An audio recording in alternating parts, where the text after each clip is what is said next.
we are delighted to be here today and have a conversation with our esteemed guest, Mr. Amstrong Pamei, IAS. We all live in Delhi, but we usually don't sit together like this to have a dialogue, in spite of our awareness that our speaker here today is a well regarded individual in our community. Uh, and he has the mind from which we can benefit so much. So, sir, today we want to harness your invaluable knowledge, experience, and insights. So, this discussion will be more of a conversation type, and we hope we can all open our minds. And when we leave this room today, we leave challenged as well as inspired. So, first things first, sir, how is the life of an IS officer? Thank you, Moses, and thank you, the Mao community, which I also personally belongs to now through my wife. There's something called living your dream, correct? So sometimes when you have a very good dream, you wake up very happy.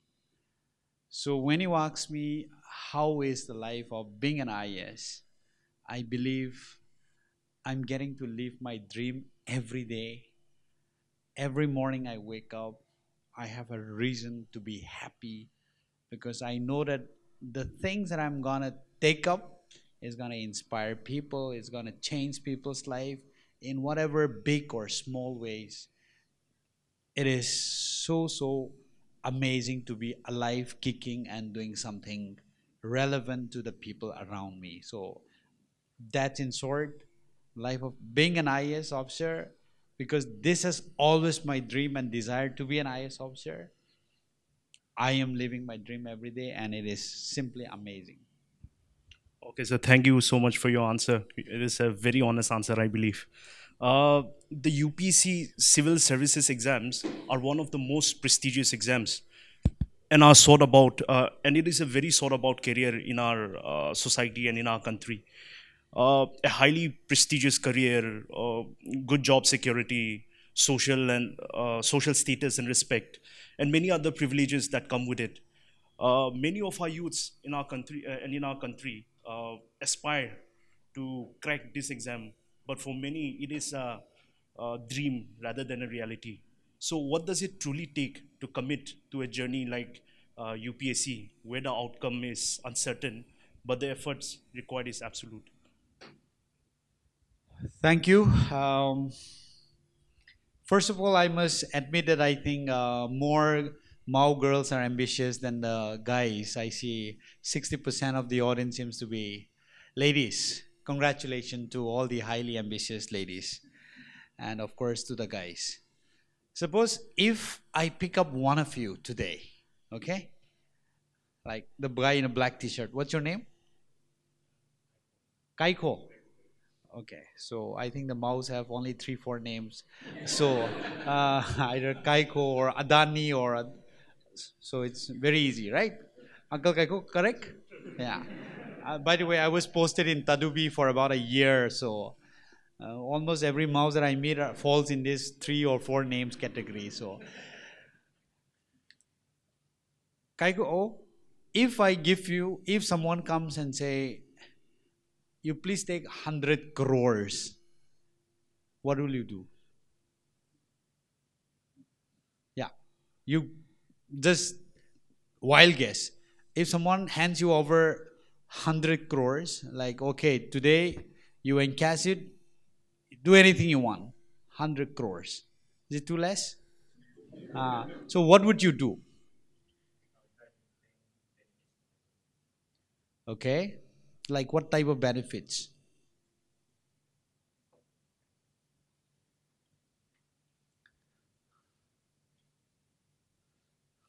Okay, don't think too hard because you'll not be getting that. So why I ask this is UPSC, it is not just about getting into the service. The entire process of preparing to get into the service, and once you are in the service, taking it along, journeying together, that is important. That's what I see. People feels that once you have your result declared and you made it to the IAS, that's the end of it. That is just the beginning, the realization of your dreams. That is just the start. From here on, how you take it forward matters what you become in life. Just because you made it to the IAS doesn't mean that your life is settled and then everything is so easy. No, man, it is not. The journey starts from there. How you make use of it depends entirely on how you plan, how you want to take it forward, how you want to use the blessing that God has given you to impact the people around you. That is important. So I believe in this extremely competitive exams called UPSC, where about 10 lakh people write or at least fill up the form to write every year. And you have less than 100 people making it to 100. In my time it was 116. Now 180 mostly. The seats for the IS, IPS another 180. Now total seats comes up to 780 or 1000.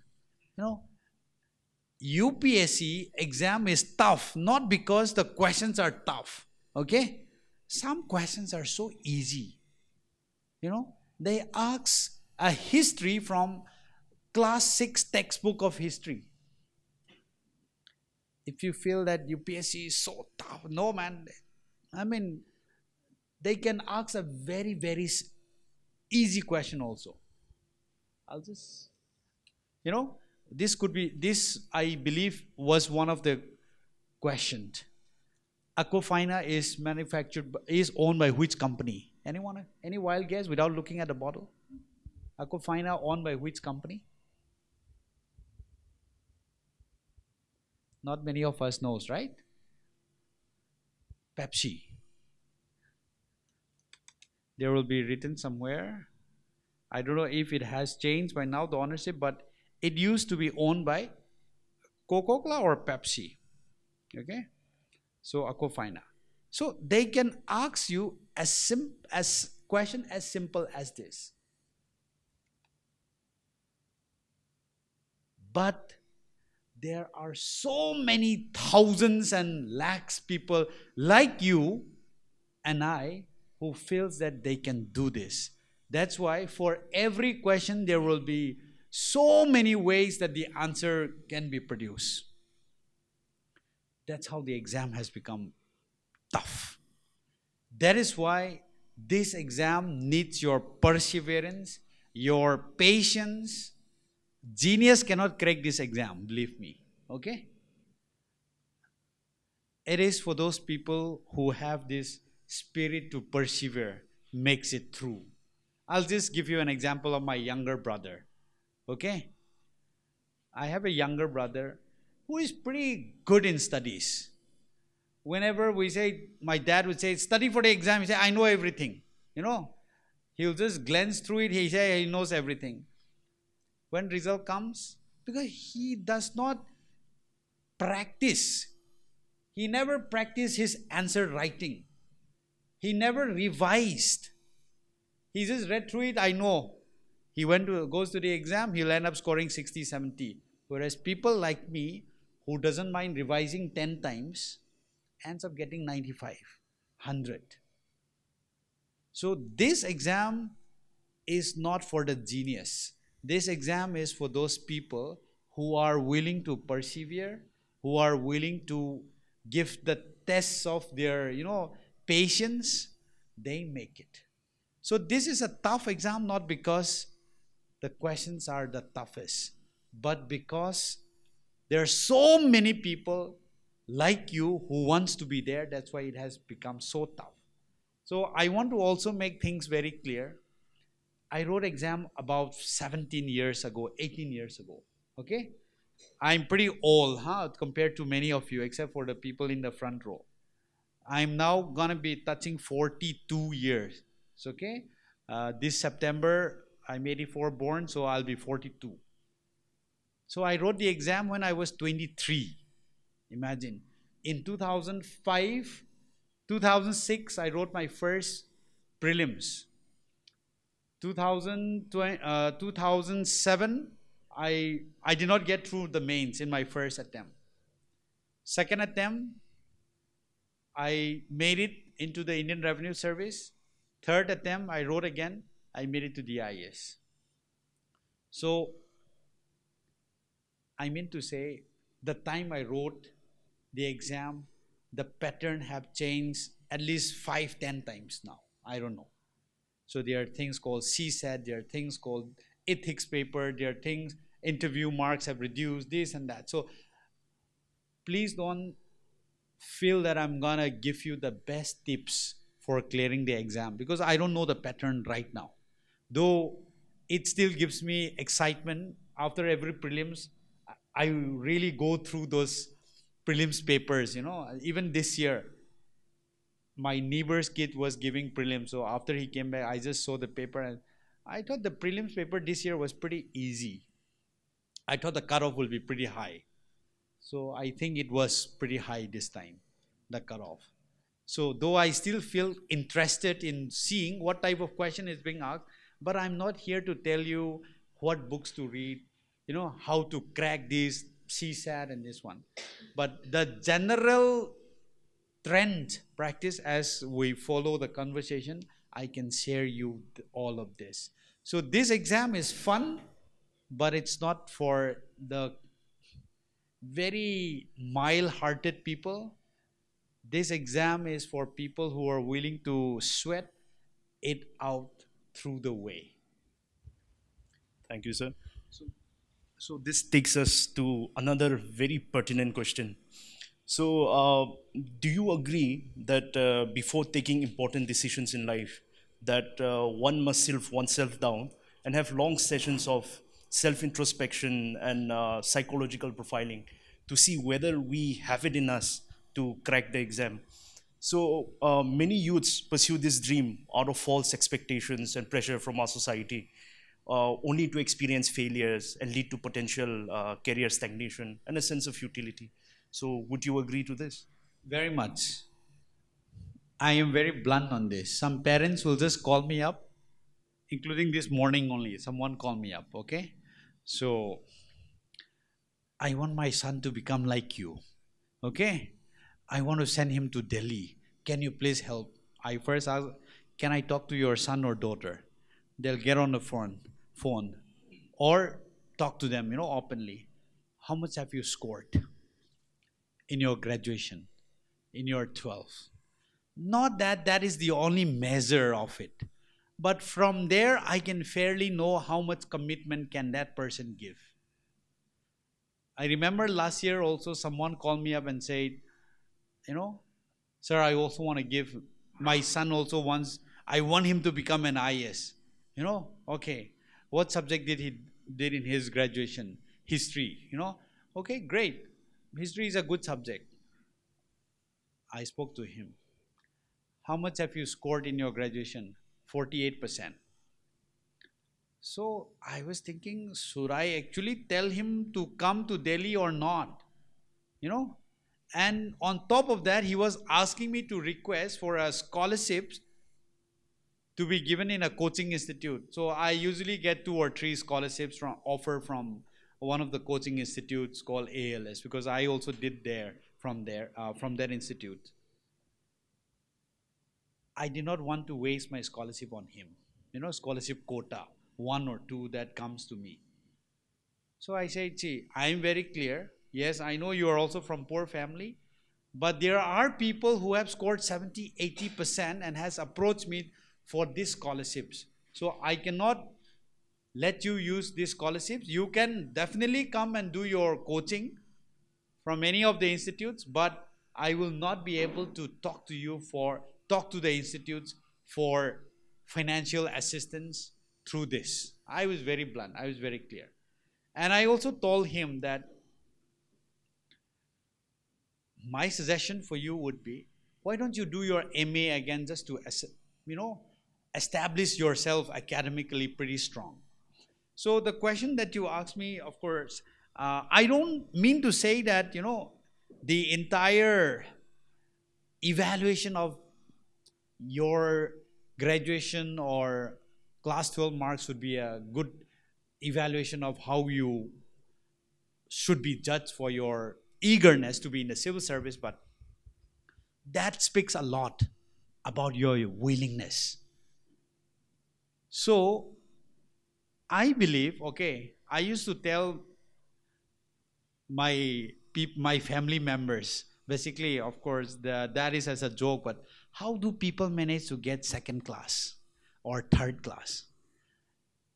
Is it when they just go to the exam, and even if they write their names and roll number correctly, I think you will still get third division? I used to tell that, maybe that is an understatement, but if during a graduation, if a person devotes at least 3 to 4 hours of regular studies every day, or at least 4 days in a week, I think scoring 50%, 60% should be very easy or not impossible. Now, suddenly to come to UPSC preparation, and when you're asked to study at least 7 hours, 8 hours, sometimes 10 hours, can that person who has not been performing for all his school's life, college life, suddenly a change in that environment, can he or she face that? I do not have full confidence. Secondly, when you evaluate yourself, I tell them to go through the previous year's question paper. Just see yourself if you can know some questions, and if, in your opinion, by studying hard, will you be able to answer those questions? I tell them that. So it is extremely important for oneself to at least know where we stand. I'll just give you an example of my own sister. Academically very sound, passed out from Hindu college, did from Delhi schools, but she doesn't have something called we call it the outward exterior knowledge type, Books wise, she's very good, academically done very well, but she just would not be able to answer anything out of the books, beyond the books. She'll say, no, the question is too tough, you should not ask question this way. So whenever we ask certain things beyond the books, little twisted, they just would not be able to answer. But however, since I was very confident that she also might be able to make it, I said, go for coaching, try it out. 4 attempts, prelims, never cleared. My own niece, again, my auntie's daughter again, passed out from Miranda House, scored 70% from history. Did again, coaching, everything, same mentality, not able to comprehend things beyond certain things, beyond the bookish knowledge. 4 prelims, 5 prelims did not happen. So it is important to evaluate where you stand if you are committed to write this civil service. Please reevaluate yourself. Simple question. How many of you are preparing for civil service? Can I see your hand? 1. Don't feel shy. Come on. 2, 3. That's it. What are the rest for that? You have how many fundamental duties in the Indian Constitution? Fundamental rights, how many? You have main 6 fundamental rights, right? Fundamental duties. The lady, you are preparing, right? No, so that is wrong. Then they added the 11th one. Okay? So I'll tell you how. So this is a thing which you will not get to read in a book straight. But that you will have to know it. Okay, in 2000, which year was it? When they added the right to education as Article 21A. Which year was it?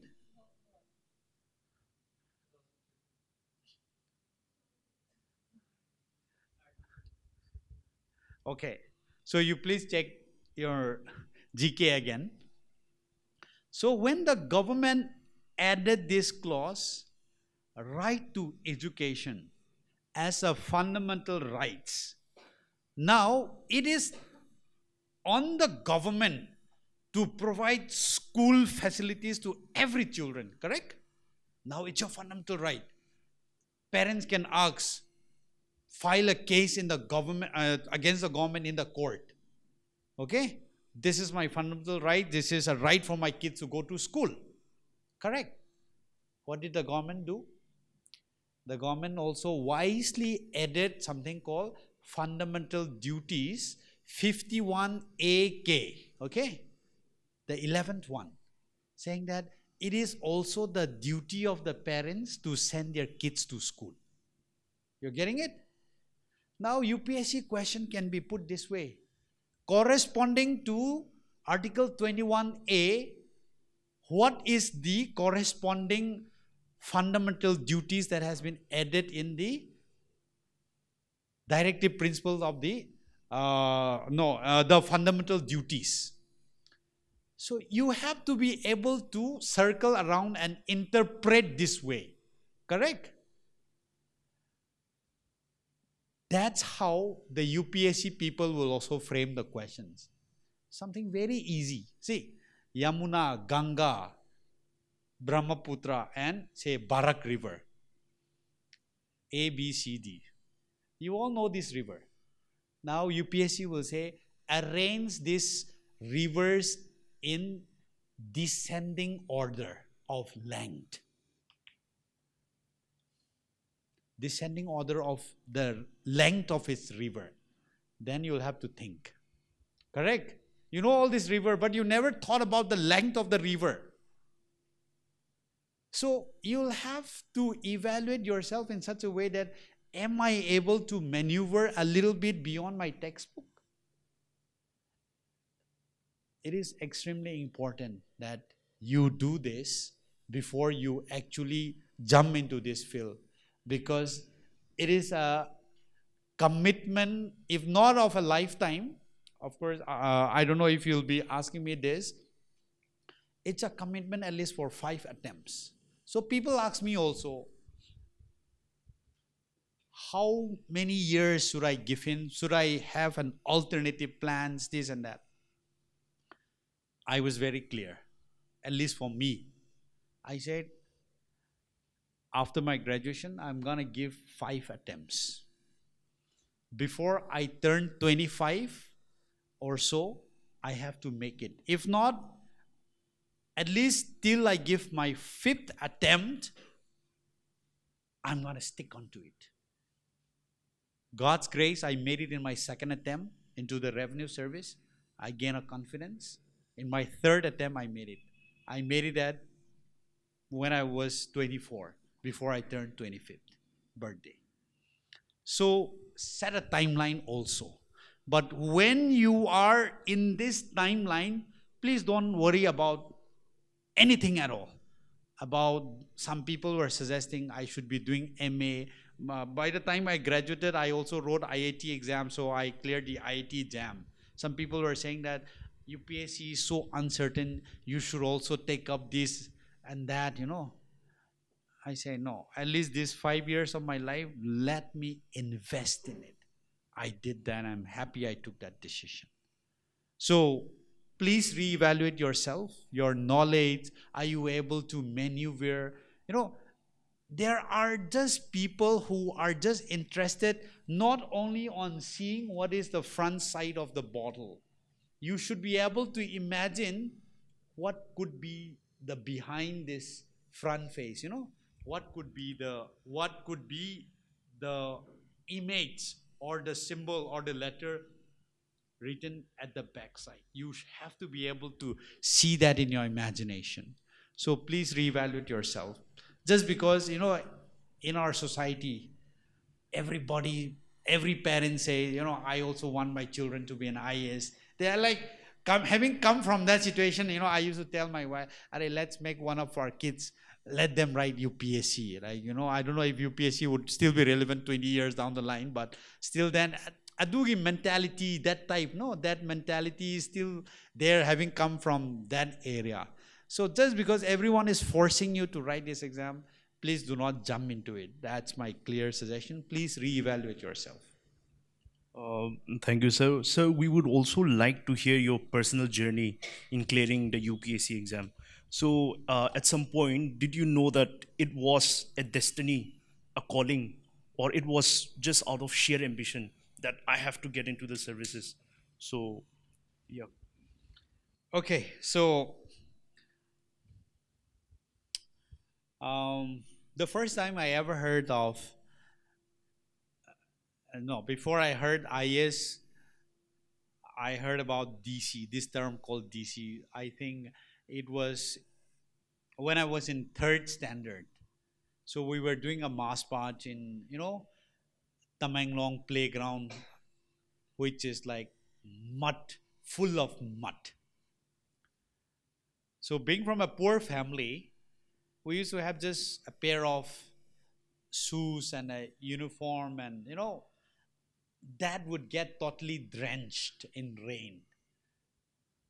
There were boys and girls who would who would lose their shoes also, stuck in a mud during the mass march. That bad it used to be. Maybe if I have time, we'll share the videos. I think it's there on my phone. After the mass march, I asked my school principal, "Who is that fellow who is hoisting the flag?" You know, they said, the principal said, "He's the DC. He can do so many things for our district." That etched in my mind when I was in third standard. Then I say, "Oh, I want to be DC." For whatever reason, I want to be DC. Then I grew up more ambitious. By eighth standard, I was so anxious of what this IS DC is. So sometimes I remember all magazines. It used to be like Competition Success Review magazine. It used to be there. So every month they have the interview. They carry the interviews of those successful IS people who cleared the exams. So I used to cut it, and then put it behind my pillow or put it in my book, and I used to be reading about them. So the craze to become an IS was there since then. So after my 12, everyone was writing engineering, medical. I did not think twice. I said, no, I just want to be in the IS. I know how did I want to be in the St. Stephen's College also? I'm a very accidentally crazy fellow, basically. So one day, in one of my uncle's house, there were so many elders who were talking and discussing. Oh, there is a college in Delhi called St. Stephen's. Nobody can get there. Only one minister's daughter is studying. That type, someone was saying like that. St. Stephen's. I did not know what is the difference between DU and St. Stephen's also. That was barely when I was in class 9 or 10. Okay, if our people cannot get there, I want to be there. So I remember now, basically, I met this girl again. Okay, after I got into the, after I got into this service. She's the daughter of Niba Andang, the former minister in Nagaland. So I took it up as a challenge. So after my class 12, I straight away came to Delhi, applied, and I was also pretty sure that I want to do physics. Though I was very sure that I don't want to be a scientist. So in St. Stephen's College form, we were allowed to apply for 2 subjects, maths and science. Maths and physics I applied. When I went for maths interview, I was so honest. So I told they asked me, the interview people asked me, "Why did you apply for maths?" No, I was not. I told them frankly, "Sir, I'm not interested to do maths, but Since I'm required to fill up two subjects, I'm just filling it up. I want to do physics. I don't want to do your maths. Like, these people were like so stunned. Okay, but how much do you know, sir? I scored pretty well. I would have scored 100%, but just because I forgot one to divide by two at the end of the answer, I ended up scoring 96. So I could have scored full marks. So they did not ask me anything. So, okay, your interview is done. So I went to physics. So I got through physics. So I'm very blunt, basically. So the desire to be an IS has always been there, right from my childhood. And this also was inspired because I grew up from a very difficult area. Okay? I always tell my wife, you guys are born with highways. Correct? I think, when did the national highway came to Mau area? This, your famous Song Song area. Maybe 1960s? 1970s? So many of you were born with highways on your plate. In my area, we do not have roads. I grew up from a place where we have to walk on foot till my district headquarters for 2 consecutive days. Whenever we go on vacation, come back, at least 3-4 times in a year we travel. My family shifted to Tamenglong headquarters in 1989. I started my schooling at the age of 6.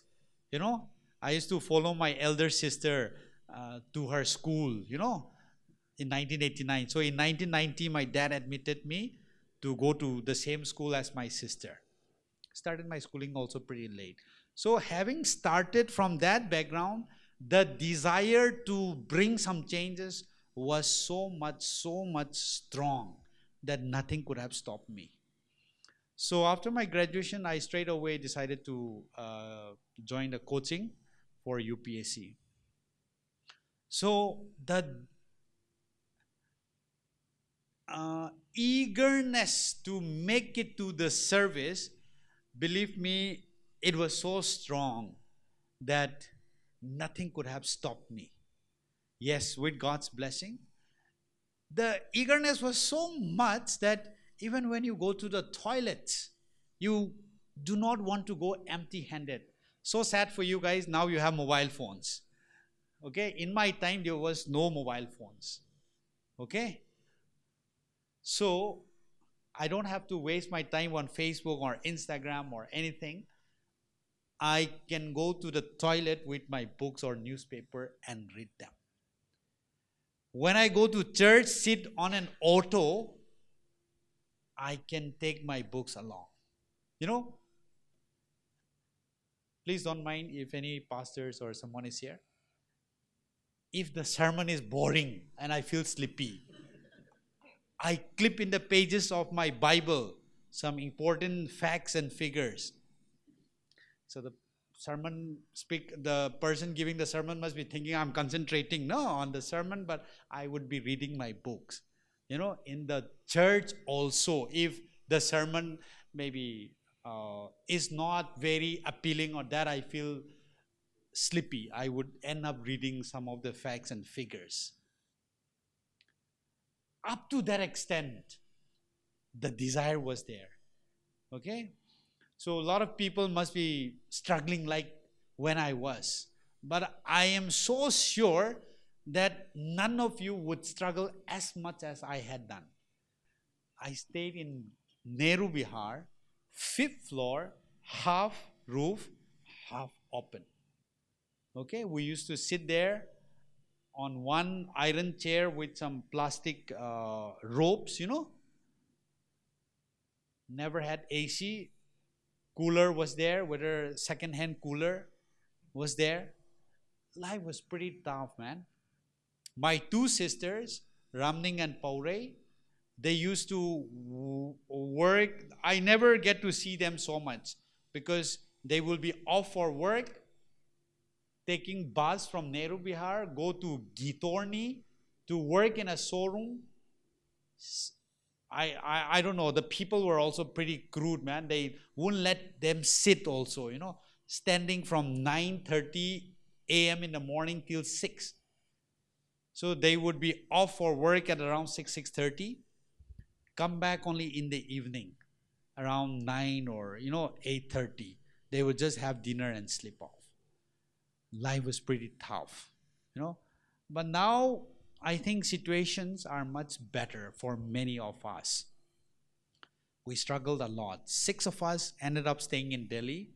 My my two elder sisters, my youngest sister Tammy, my elder brother Jeremiah came to do his master, and then my younger brother Atwa. So just imagine, for a father who was earning just 8,000 rupees, and that time a council teacher. Things have changed now. Uncle must be knowing. They used to get their salary once in 4 months, once in 6 months. I don't know, for whatever reason, during that time.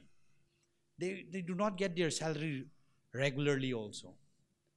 And to make things worse, in 1998 or so, my mom had to undergo a womb removal operation. And for that, we borrowed 1 lakh rupees from the cashier of the district council office.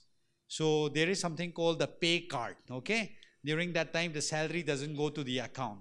So my father surrendered his pay cards for 20 years, okay? So he could never get salary from the treasury. Only after deducting all the interest, 2 days after the salary is dispersed, my mom would go and take the leftover. Life was tough, challenging. Somehow we sailed through. Despite all of this hardship, I believe God has been kind and good. The desire, burning desire, was so much that I don't mind, going through the worst of whatever thing that the world can give me. I was saying nothing doing, let the temperature go up to 45, 48 or whatever. I don't mind bearing the pain because I have to make it through this exam. So, life was pretty tough, but I felt it so good that I went through this process and I made it. So that's how life has been. So, thank you, sir. So, how do you deal with setbacks, sir? I'm pretty sure your journey was not smooth sailing all the time. That you face setbacks in your preparation. So, how do you deal with it? Yes.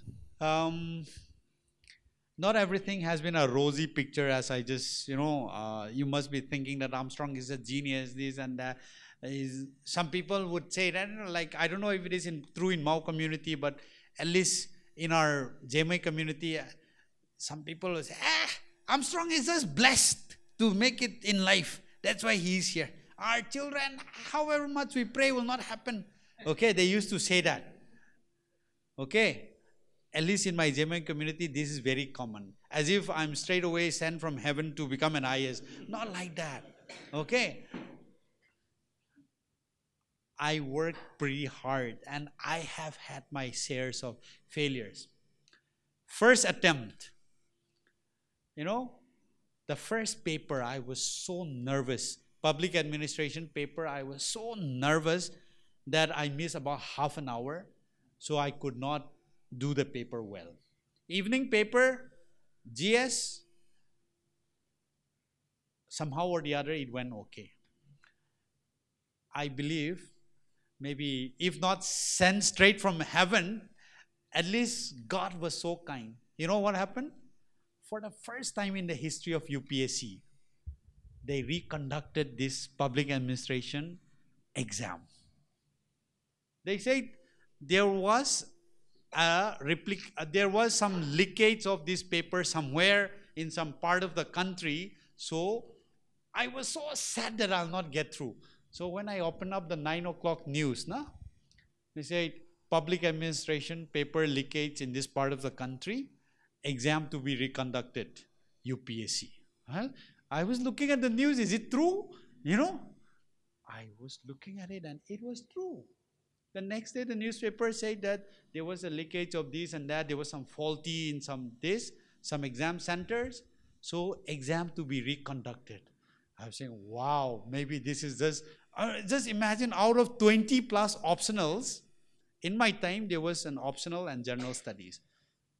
Optional paper to be reconducted, and that too public administration. They reconducted after 2 weeks. Then it became very easy for me. So I made it through the prelims. Mains exam came, very overconfident. I thought I'm gonna do supremely well. So I went and practiced writing this and that. I thought I wrote the exam very well.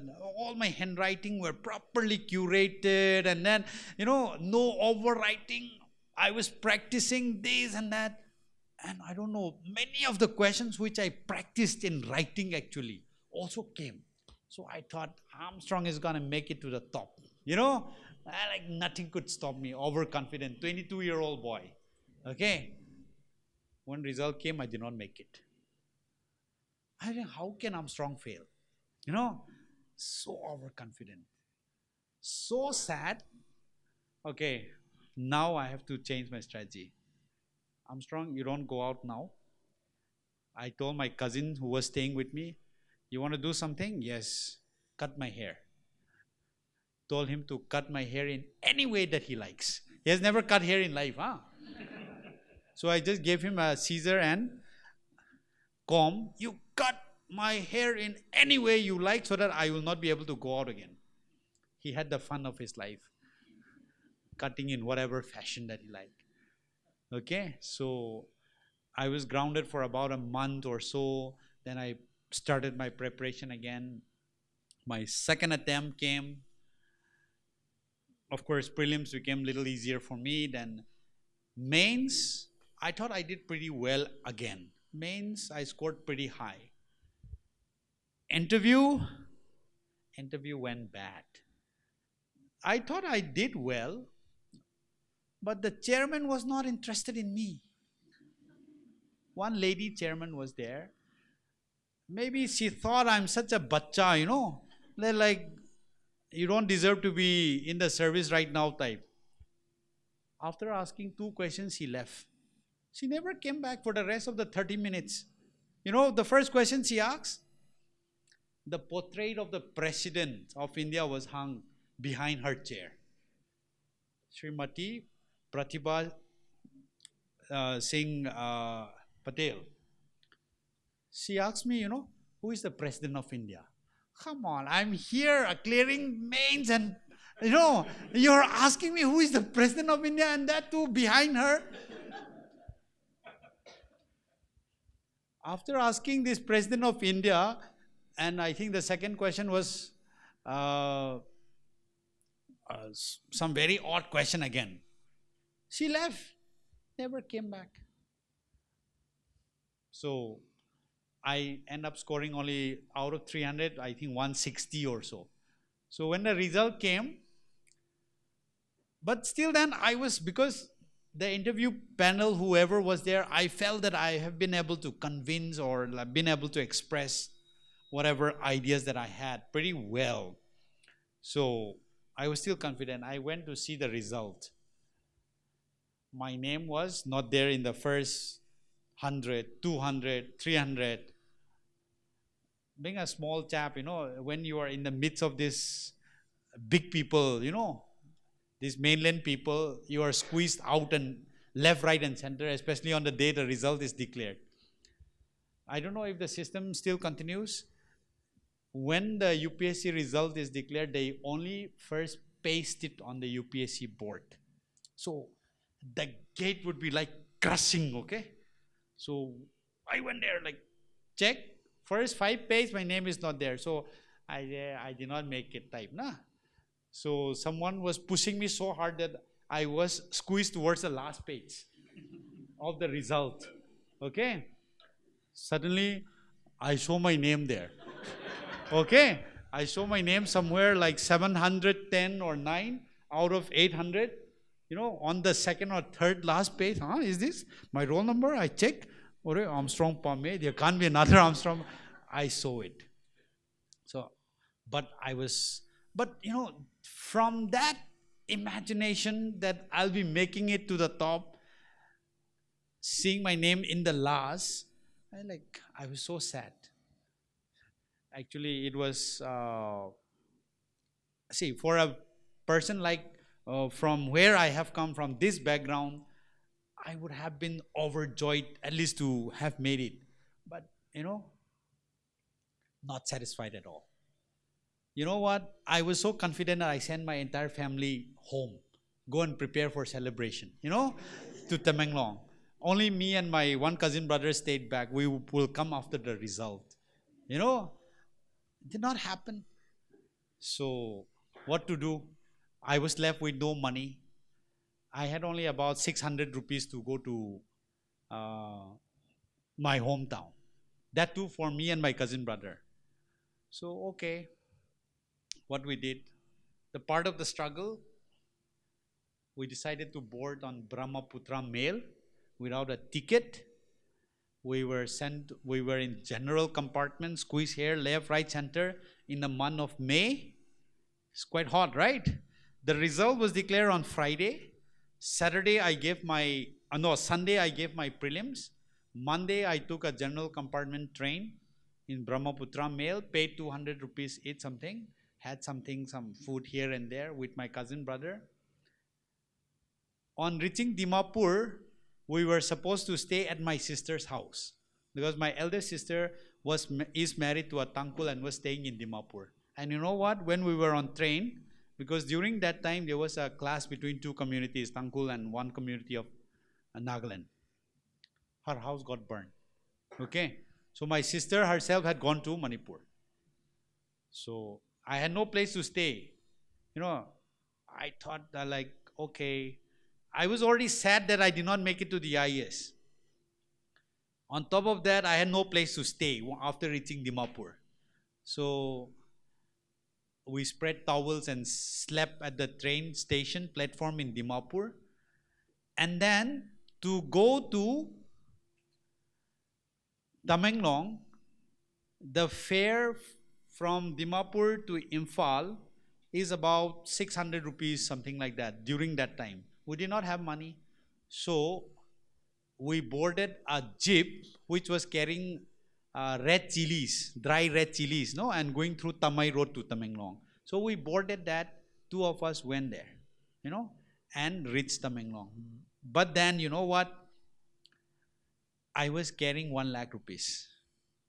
Okay? 1 lakh rupees with me, but I did not spend. Why? My aim, I was quite sure that I'm going to make it to the IS. So, before my father retired, in the month of October or so, my target was for the next 6 months, I will let my father collect his salary from a treasury. So I wanted to hand over this 1 lakh rupees to my dad to go and hand it over to this money lender so that he can rescue his pay card. Okay. So I went to one of the senior officers of my community who was an IRS officer here, Mr. Gai Wongdin. I went to him and, sir, I told him, after my prelims, I went and met him. No, it was I think on Monday or Tuesday, yeah, after my prelims exam, before I boarded the train. I went and met him, sir. I want to write this exam again, but you have to help me because my next result will be out 1 year later, but I have to fulfill my father's dream. So he gave me 50,000 and I collected another 10,000 here and there. I put together 1 lakh rupees. I brought home, handed over to my dad. He went to rescue his pay card. Of course, the cruelty of money lender and whatever. Just because he still had to pay an interest of 20,000 rupees, he still did not pay him that pay card, even after he paid that 1 lakh rupees. But anyway, those are sad stories. But at least 3 months before my father retired, he was able to, draw his salary from treasury. So, yeah, that's a part of the struggle I went through. Came home, celebrated, because celebration was already in the planning, right?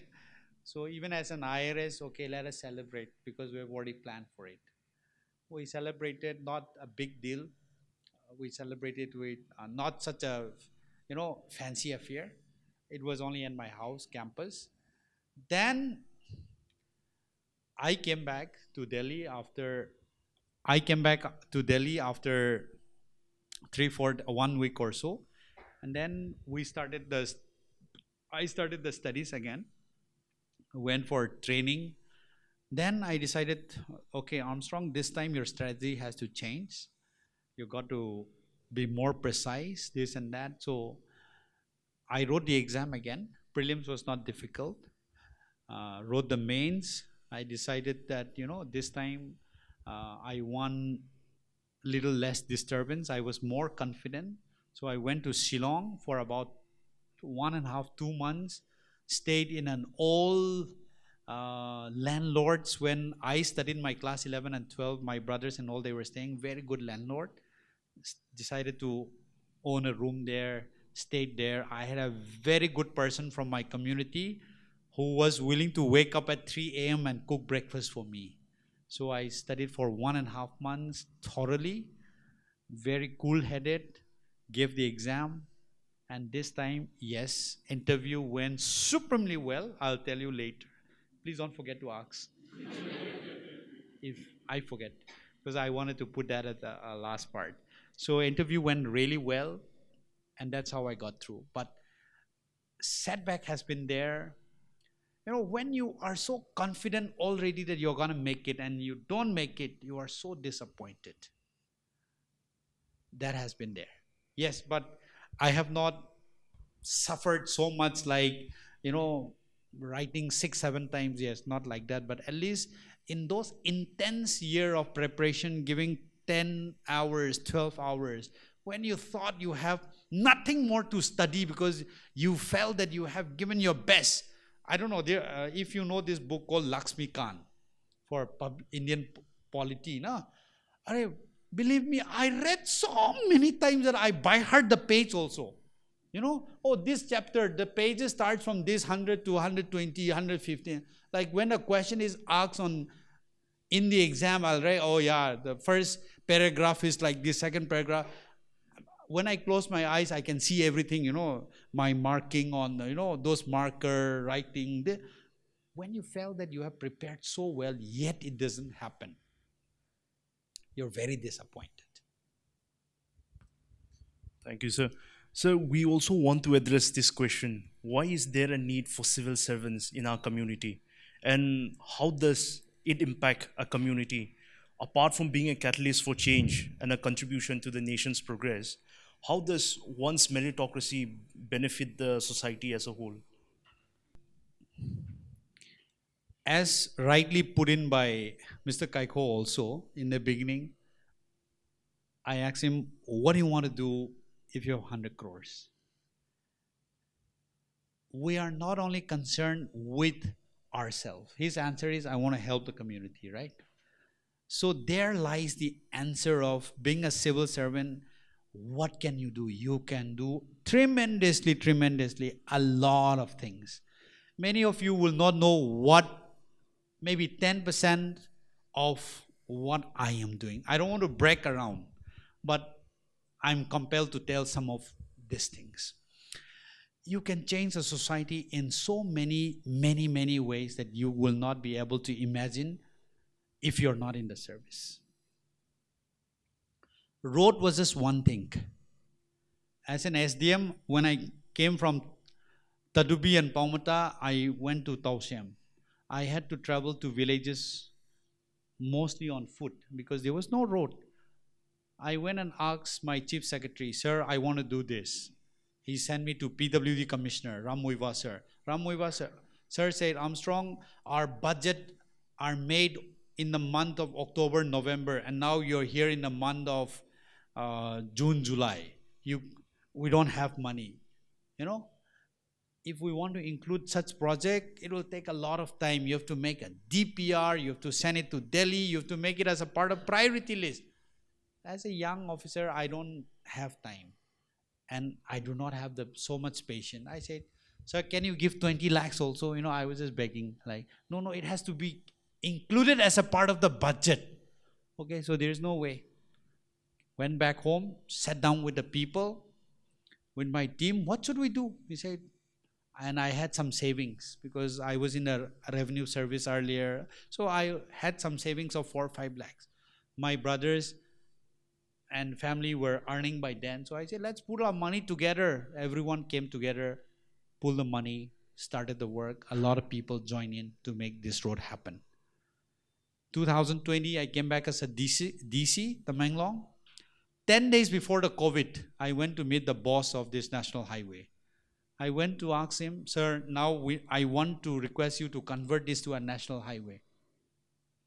He said, no, Armstrong, there's too much of land acquisition costs involved, and it takes too long. If your state is willing to acquire the land and hand over to us, we will declare it as a national highway. That's impossible for Manipur government to spend about 1,000, 2,000 crore only on land acquisition. It's not possible. So there was no way. But he gave me this challenge. So I went back home, sat down with the people after COVID got over. I mean, somewhere in the month of June, July, COVID got little lesser in 2020. I traveled to 48 villages, on a torn gypsy, because that was the only vehicle we could use. 21 villages in Manipur, 27 villages in Assam. Convince whoever claims to be the owner in that village at that time, discuss with them. You want a highway? You got to do this way. If we do not do it now, you're not going to have a highway till 2044 September, the day I retire. Because politically we are not very important, be it in Assam or Manipur. We're so few, population-wise so few. If we do not take this time now, it's not going to happen. Over a period of 8 months of negotiation, all of them said, let us do it. We all signed an affidavit from the village level to this, saying we'll not take compensation. Came back with the papers, presented it to my chief secretary, came to Delhi. They read it. Wow, is this possible? Yes, sir, this is the affidavit signed. These are the photos, these are the videos. He called up the executive director. I want DPR in 15 days. Of course, we were preparing everything from before only, so everything was ready. On October 10th, DPR started preparation. November, it got over. December 21, 2020, the tender got floated. We got about 5,000 crores for this project. You need civil servant for that. Engineers will not be able to convince the people. Villagers will not be convinced. Okay, even if you're a medical doctor, you try convincing people for such a huge, impactful project, they will not listen. I believe God has given me that particular position at that particular point of time to be able to convince those people, because the next neighbor village was getting 30 lakhs per acre from railway projects. Now, you're asking to give land free of cost? People, first of all, they're like, are you mad? But I was able to give them reasons why you should give if you want this to happen. They listened to it. I gave them a logical explanation also, saying that now we're asking for 2-lane. Once we have the road, we will mostly be settled along the highway. I don't know, Mao people, were you always settled along the highway or not? But at least in my area, in None area, people used to settle on the hilltop. They used to criticize those who will live in the valley, along the highways. But in 2-3 years' time, once the highway is done, everyone shifted. So I was telling them, once we have the road, we all will be living close to the highway. When the vehicle volume crosses certain limit, government will come and request us, please give 4-lane. For 4-lane, please give us land. that time we will recover everything that we lose today. And we're going to get 10 times, 100 times more. I gave them all the calculation also. They were all convinced. You know what? The easiest sentence that I used to put across to these villagers, you know what? Outside your village, there will be a waiting set, bus waiting set. You want to go for shopping to Singapore? Same bus you can take. After 3 days of shopping in Singapore and Bangkok, you can come back. That's going to happen. It is. It is the shortest road to go to Guwahati. From Imphal to Guwahati, going through Jiribam, Silchar, it is 100 plus kilometer longer than the present road. From Tamenglong, from Imphal to Tamenglong, 90 kilometers. From Tamenglong to Mohor, another 170 through this road. From Mohor, there is already a 4-lane to Guwahati, just 300 something kilometers. Total, in less than about 500 something kilometers, you can reach Guwahati, which is like 7.5, 8 hours.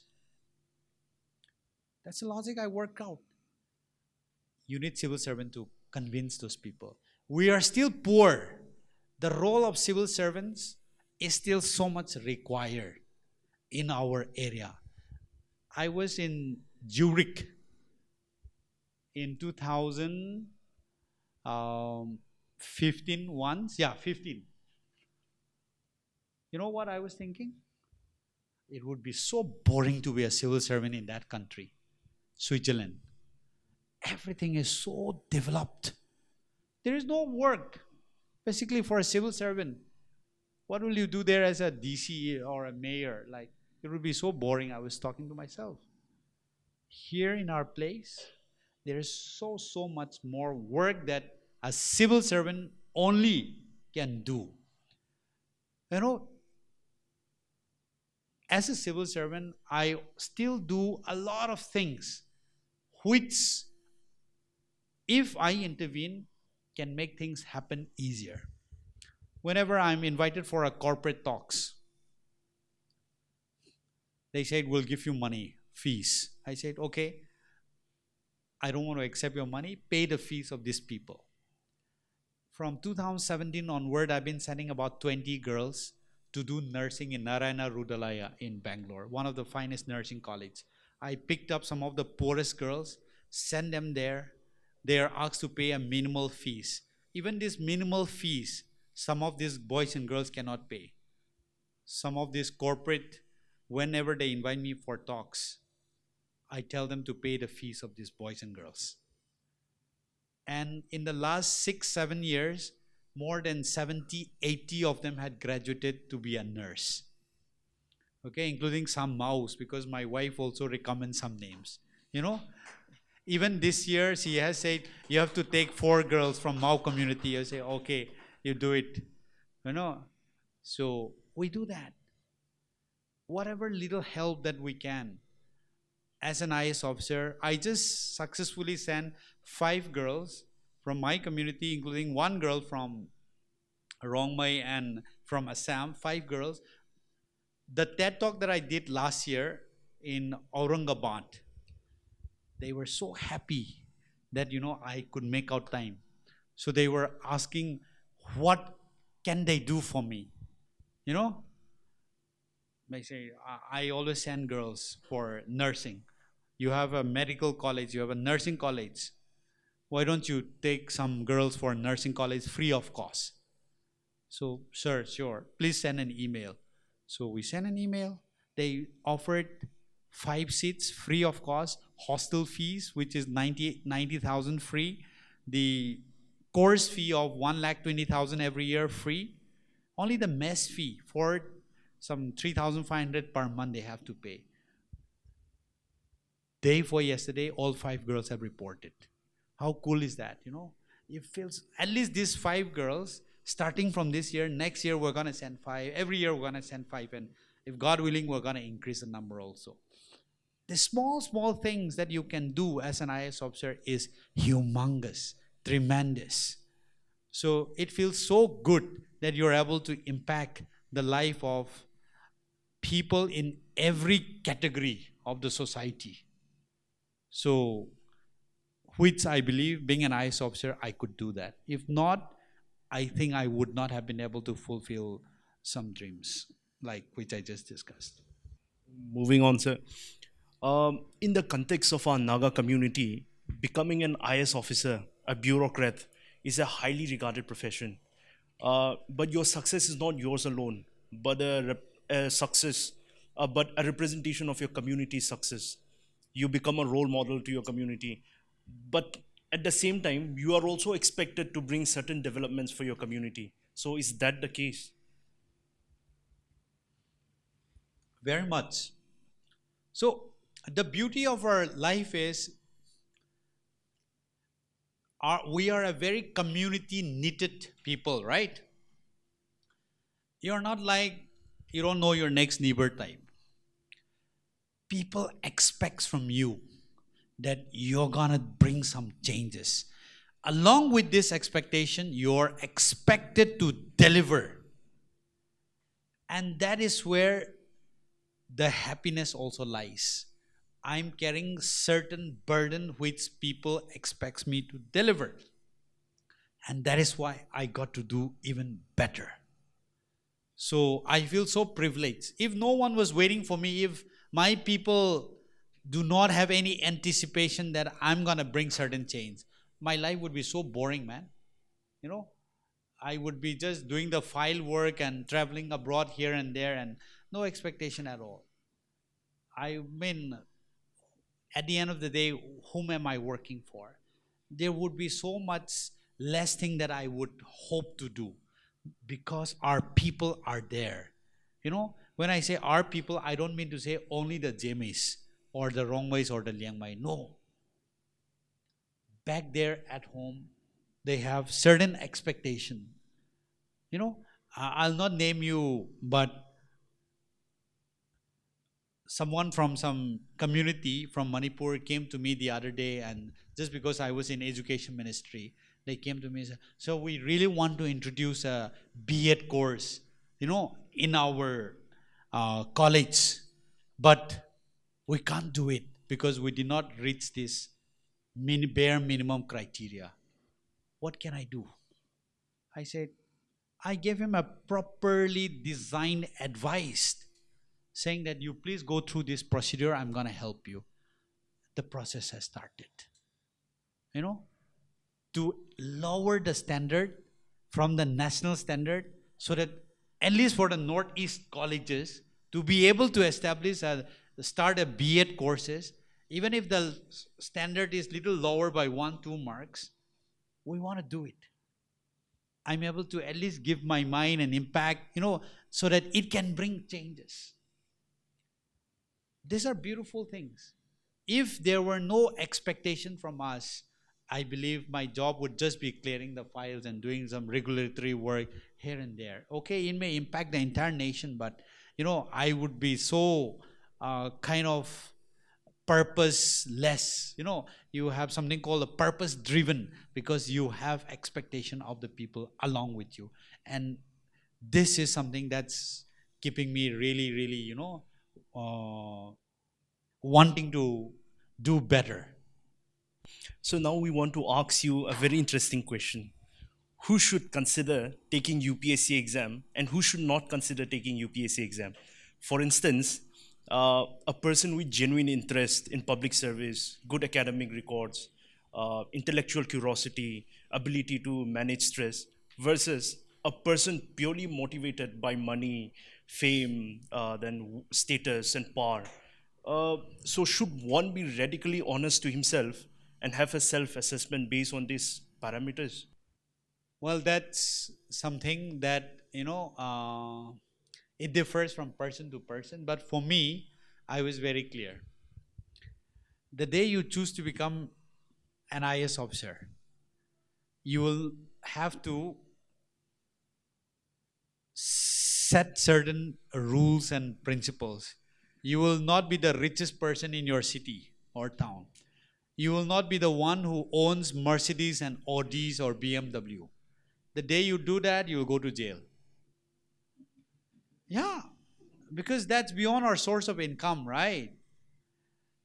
I will not be the one owning bungalows or farmhouses here and there. Oh, I cannot do that. The day you do that, your service is over. I mean, you'll end up worrying what comes next.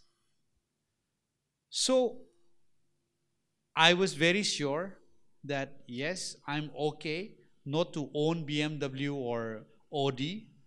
I'm okay not to own the best houses in my city. I'm okay not to splash money or hide away crores in certain places. I was very clear on myself. The day I choose to become an IS officer, I knew I'll be able to help a lot of people, may not be financially, but in a lot of other ways. The day I choose to become an IS officer, I know that I will be invited to a lot of programs, not because of my money, but because of the words that I'll be able to speak to them and give a message to them. You know, so funny thing, I never forget this. In 2010, my first posting as an assistant commissioner in Ukrul. So these people from Sanakaitel area, they have some organization. They came to invite me to be the chief guest. Okay? So, sir, we want you to come to be the chief guest. You're such an inspirational figure. So in our place, chief guest means they expect a lot of money, huh? So I was very clear. See, uncle, I have two conditions. Number one condition, I may like to agree to come today, but if something happens because of the government program, I may have to cancel because I work so much, on the decision of others. Second thing, I don't have money to give. So they said, sir, if we wanted money, we could have called ganja dealers and tobacco dealers. If we invite them to be chief guests, they'll give 10 lakh rupees also, for one program. So that was something that really stuck to my mind. So in future, when you invite Armstrong, do not expect money. I knew all of these things, but I was very clear that I want to be that person who can influence people. So becoming an IS, you have a certainly comfortable life. Life is pretty comfortable, but not luxurious. Today, I have money to take out my family for dinner at least once a month. Not in a very expensive restaurant, but at least to Delhi Hut. Okay, spend 3,000 rupees in a month, 4,000, 5,000 rupees in a month, for some recreational activities. I don't have money to take my family, to some expensive vacations here and there, but at least to certain cities where there are government accommodations available, where there are circuit house, guest houses, spend in a year at least 50, 60,000. But they're also pretty good. I'm not going to end up staying in a hotel which costs a lakh of rupees, taking my family along. I don't have money for that. And I'm okay with that. Certainly, yes, there are difficulties, but you are given a pretty comfortable life. Next is sometimes government also gives you wonderful opportunities. You know what? I was deputed by the ministry in 2023 to go to Cannes Film Festival. Okay, right? The Cannes Film Festival. I was given a room. The room rent in a night was 3,300 euros in one night. Please calculate. At least 3 lakh rupees room rent one night. And I stayed for 6 nights. I was thinking, wow, 3 lakhs into like 18 lakhs, 19 lakhs, 20 lakhs almost including the food. I was just calculating, wow, 20 lakhs is like so huge. But government gives you that opportunity. And now after becoming a joint secretary, since February, any international travel that I do or any domestic travel that I do, I am entitled business class. Wow, business class is great, man. I went to South Africa. So I went to Dubai on Etihad, no, in this Emirates. I was given first class ticket. I mean, I don't, because I did not know this difference. I used to be always on economy, na? So when I went to the gate, the guy just changed my ticket from 6F to 2A. Like I was saying. So I nearly fight with him, like, why do you change? Nah, nah. So, okay, let me be cool. You know, when I went in, 6A was business, 2A is first class, even better. I have a separate cabin for myself. So when I sat down, like I was thinking, what do you do with all those food eatables also, na? Then from Dubai to go to South Africa, another business class. Came back, flew to Johannesburg from Delhi, business class. Came back on Qatar, business class. Life is not that bad, you know. So it's government takes good care of you. They may not promise you the stars and the heavens, but they take good care of you. And now when I go place like Kishanghat or um, Munirka, and like, I used to wonder how can people live, man. It's like so crowded, you barely have a space to, squeeze around. Now at least I live in a pretty comfortable area. I used to live in Shahjahan Road, now in Hudko Place. Now I'm applying for a new location because of my kids' school. So government takes pretty good care of you. May not be very luxurious, but you're pretty comfortable. So this is for those of you who thinks that you want to get into the civil services because you want the best in life. The best in life you can achieve by two things. Either you become a thief, okay, or you become a business person, okay. The first, you'll get caught and then your life ends there. The second is you go for the business line, irrespective of however much money you make through your business, that is legal. You're entitled to do that. So for those of you who aims to own a jet plane, becoming an IAS, please forget that. The moment you own a helicopter or jet plane, you'll go to jail next day. That is very clear. So I mean to say that, before you make a decision, please take all of those into account. And yes, I think I have shared this, you have to reevaluate your purpose, why you want to be in the IS. So I keep telling the young people in all of these seminars and interaction place, please find one reason where you can stick to so strong that nothing can change your decision, irrespective of how difficult it is for you. I used to have a back pain because as a kid we used to carry firewood almost every morning, carrying heavy stuff. People in Tamenglong are pretty crude, man. I'll tell you. We do not have land where we can cut the firewood. So what do you used to do? We will ask the landlord of who owns that forest. We will have to cut for them and for us equal quantity. You know what? We still have to carry for them till their home also. I don't know how is it in Mao community. We not only have to cut firewood for them, but we still have to carry it till their home. Because my family never owns those places where we can get our firewood, and every year this is a ritual. So we used to do that. So as a kid, we used to carry a lot of heavy firewoods. And then having come from all of those backgrounds and the level of difficulties that I face, and then the yearning, the willingness to bring some changes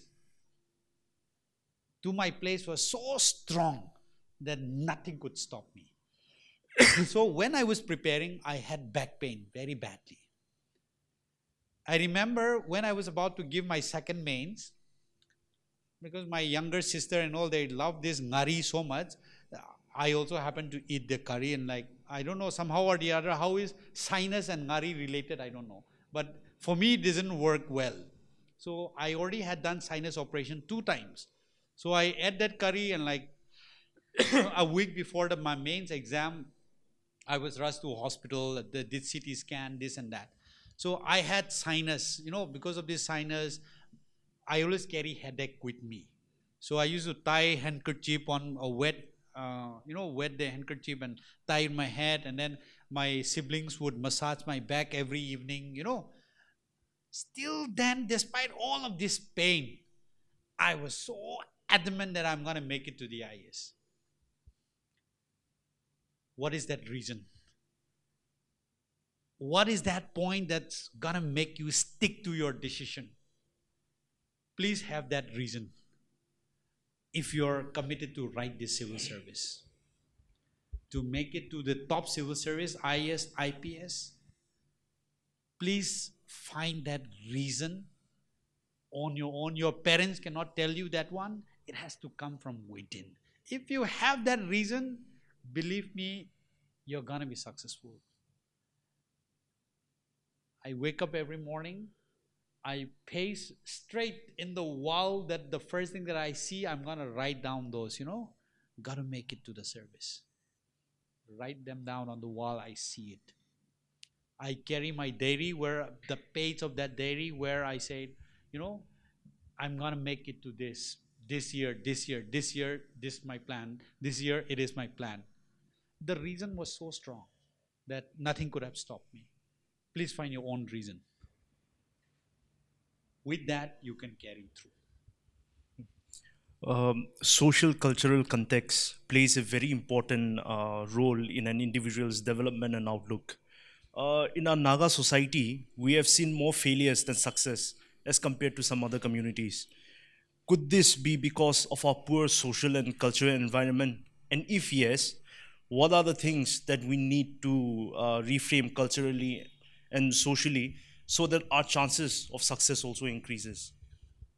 Well, I don't agree with you completely if our Naga society have seen so much of failure. If you compare with any district of Bihar or UP, okay, the rate of failure would be so much higher than us. At least I think we are doing fairly well. I would say that. Let us not count the success or the failure from just taking admission in the coaching class or just coming to Delhi. Whoever comes to Delhi doesn't mean that they have worked really hard. I'll give you a statistics. In 2005, 250 people in the classroom of ALS. 60 of us from Northeast, 62, 63 of us admitted to the class in Mukherjee Nagar. So, the class starts at 7 a.m. in the morning. It goes on till 12:30 for GS, 5 hours straight, with 30 minutes break. For optionals, it starts again at 2:30 or so till 5:30. By the end of the course is of 8 months intensive. Then 2 months we give this test series and all. You know what happened? By the end of second month, the number of the Northeast people came down from 63 to about 30. Okay? By the end of 6 months, we were less than 10. By the end of the course, when we started the test series, we were only 3 of us. Now, why? Because the reason is they cannot wake up. 7 o'clock is the class, so you got to wake up at 6 o'clock, get ready and come. The first one SEMA guy made it to the audit account service in 2010. My another friend from Churchandpur, Mr. Muang Gangte, made it to the Indian Revenue Service with me in 2008, and I made it to the IS in 2009. Now, shall we calculate the failures from the rate of 63 people who have admitted? Oh, there was one more Manipuri girl who also made it to the IRS. Now, shall we just calculate from the rate 63 people has admitted? No, we were not able to carry on. By the time when the test series started, by the 9th or the 10th month when prelims was just coming, we were just 3-4 of us who were even giving the test. The rest of them had forgotten that they came to Delhi for UPSC coaching. So I believe our success rate is pretty high. We are not doing too bad, but just that we were not able to persevere the burden of carrying it along. So that is there. Of course, this may not be straight an answer to your question, but how many of you work out in the morning? Can I see your hand? One trick for you. You have 24 hours in a day. Sacrificing 30 minutes in the morning, 30 minutes in the evening is not going to take much of your time. How many of you follows me on Facebook or my friends? No one? I'm not popular or what? YouTube, I have not uploaded my workout video. You should see my workout video on my Facebook. At least give your body 30 minutes in the morning. You don't need gym, okay? You just need 600 rupees ka yoga mat. Just work out there, okay? So, extremely important to do that. Please give time for your body, work out. It freshen up your memories. That is extremely important. And so, another interesting question. What is your opinion about aspirants attending church services and taking active part in church Sunday services? And what role can the church play in enhancing the faith while these aspirants take up this rigorous journey of immense psychological and physical pressure?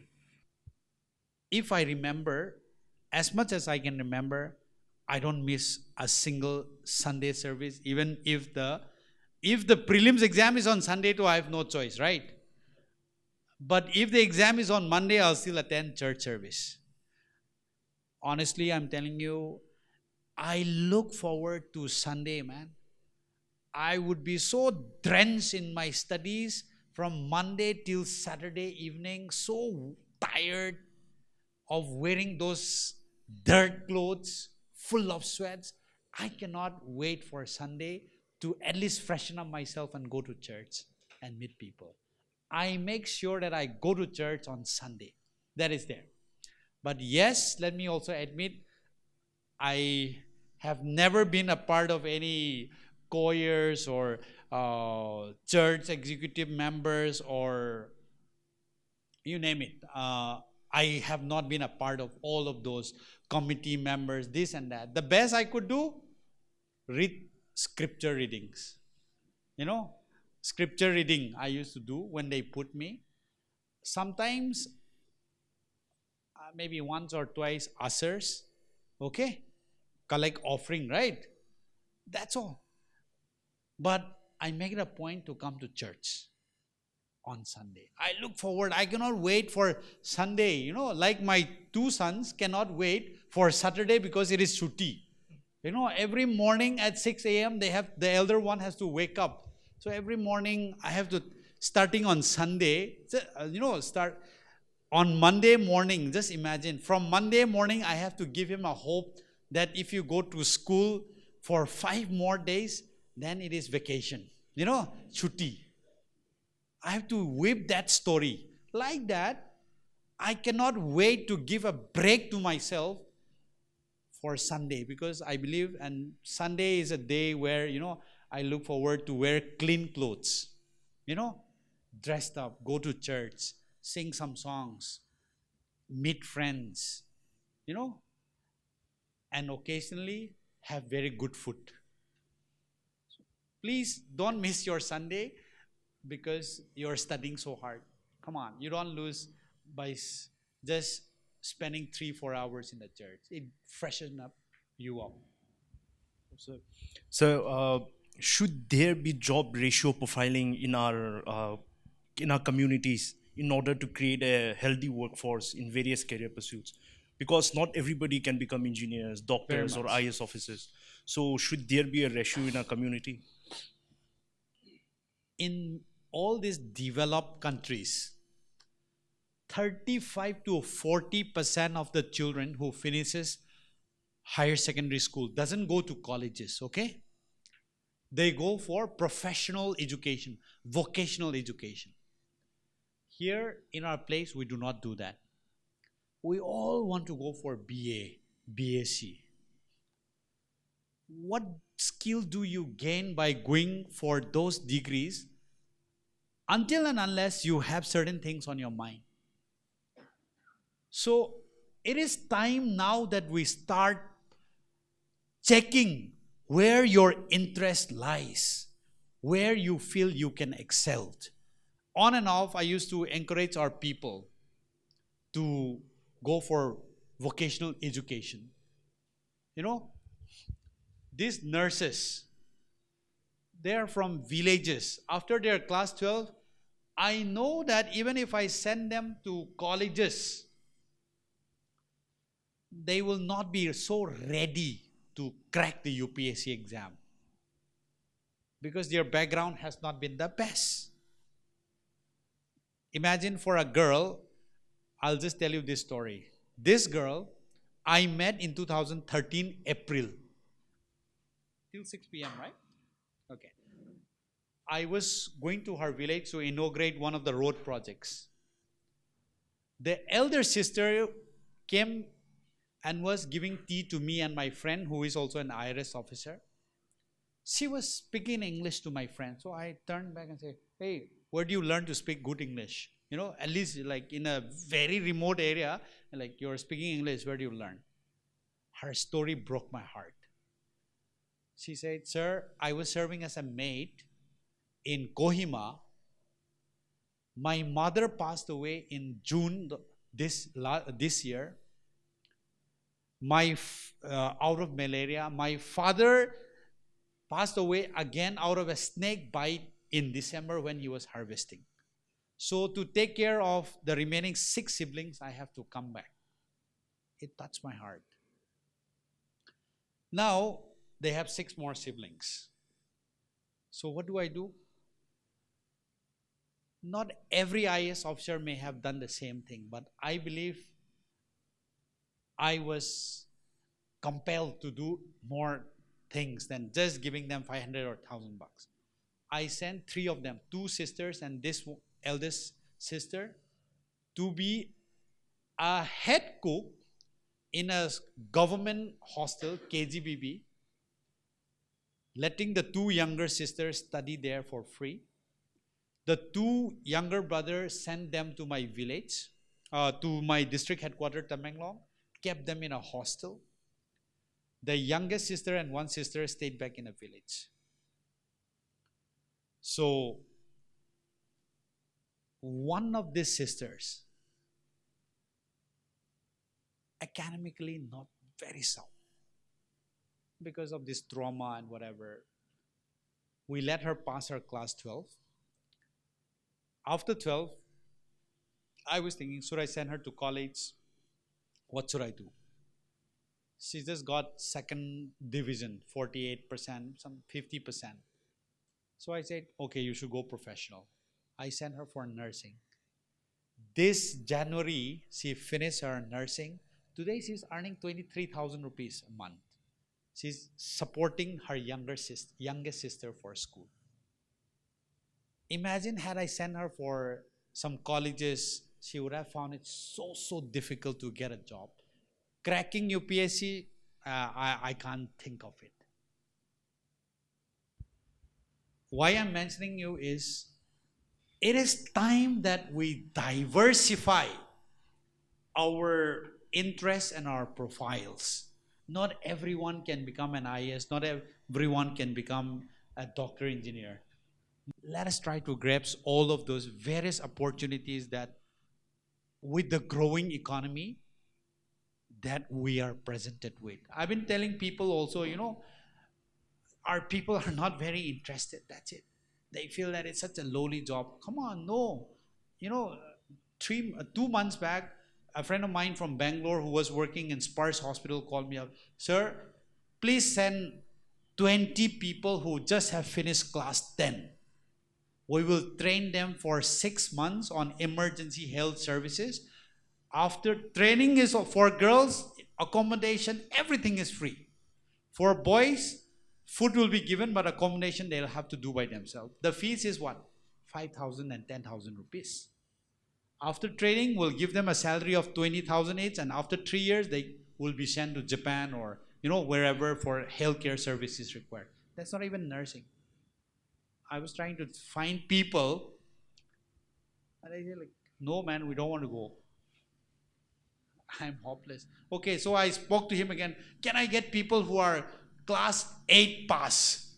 Yeah, but if they are class 10 and below, they'll need a certificate of similar line of work for 1 year. So I spoke to my CMO. Madam, can I send 20 people to work in your hospital as a volunteer? So after 10 months or so, you give them a certificate that they have worked as a volunteer in your hospital? She said, sure, sir, I'll be happy to have manpower. So I started reaching out to my folks. Can you get these people? They're not interested. So what do I do? Through government schemes, I got one scheme called Spruti scheme, which is for rejuvenation of the traditional industry, handloom and handicraft, cane and bamboo. We got a good scheme while I was DM. I set up in my village area, beautifully well done, 120 swing machines, Usha company, that also. Pretty good. Drums, embroidery, drums, this and that. So I was telling the women folk from my areas, like, please come and weave clothes. There are designers from Imphal or Delhi who will give you that that fiber to do designing, and you just have to sit here. You'll get every month 10,000, 8,000. They're not interested. They're only interested in going to the paddy field, doing the same routine again and again. So all my efforts of getting this 2 point something crore funding, all of those embroidery machines and all of them are gathering dust. So diversifying is very important, but it's very difficult how to change the mindset. That is very right, sir. So I don't know what's the solution for it. Sir, you cleared UPSC at the young age of 24, 25. You found success relatively early. So what is your take on early success? Do you endorse early success or late success? Should a person explore in his 20s and take time to rediscover himself, or should he not waste a bit of time and pursue relentlessly for early success? So there are two things that I want to mention on this. The first thing being, you try to be successful as early as you can be. I used to also ask people, how old are you, if they are committed to give this exam, because I feel that after you cross 28 or 30, it becomes a little lazy to study, man. I don't know, how old are you? 27. Okay. So, okay, you're still young, but but if I ask a like 28 plus or 30 years old person, you finish this book in 1 week, they'll have so many questions. See, you want to eat more food when you're young, right? You're more hungry when you're young. The desire to learn new things, your energy is maximum when you are young. So I always set myself a target of like, I should be successful before I turn 25. So that has been there. So I endorse for being successful when you are young. Yes, that may have its own negativity, and I believe God prepared me accordingly. Imagine if I have got through in my first attempt. My first attempt, I was barely 22. Okay? I would have never tested failure. I would have considered people who did not get through exam like, are you even a human being? I would have taken things so easily. My second attempt, my mains mark was very good. It was above the cutoff of the generals also. I used to wonder, why did the chairman not take interest in me? I worked so hard. You know, Out of 35 minutes interview, she just sat for 3 minutes and went away. And that too asking so silly question. I was so upset when I came back home. Now, looking back, I think God was preparing me to be a little more matured. Just imagine 22-year-old boy becoming an SDO, and troubling everybody because he has just been so successful. Through my 2-3 failures, I came to understand, failing is also possible. Failing also happens. So God was telling me, to be patient, to be getting more matured. So I believe this has happened in a good time. But yes, try to be successful as early as you can. Next, well, for this, some people may not like to agree with it, but okay, this is truly basically for most of the guys. Okay, for the girls, I cannot speak. Okay, don't just get married once you're successful, man. You know, seriously, because after marriage, almost everything turns upside down.